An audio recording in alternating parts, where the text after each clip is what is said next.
bienvenue sur ma chaîne YouTube. Soyez indulgents, c'est ma première vidéo sur cette plateforme. On prépare donc cette recette de boulettes ensemble avec 2 aubergines au four à 250 degrés pendant 12 minutes. Vous allez voir, c'est vachement plus facile pour les peler ensuite. N'oubliez pas d'enlever le pédoncule.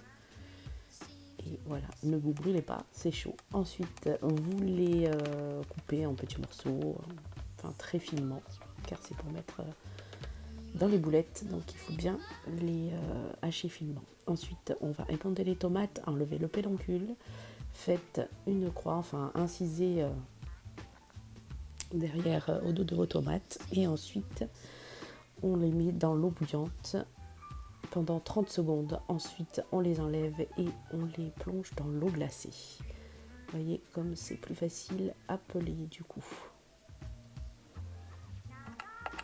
Ensuite, on les coupe en petits morceaux, en petits carrés, petits cubes.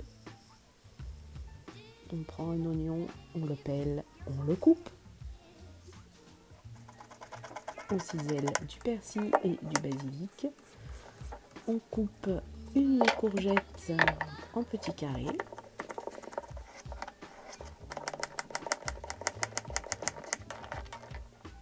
Voilà, on ajoute 2 gousses d'ail.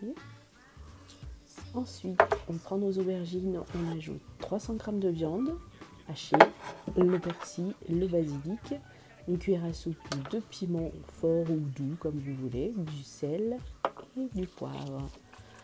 On mélange bien à la main.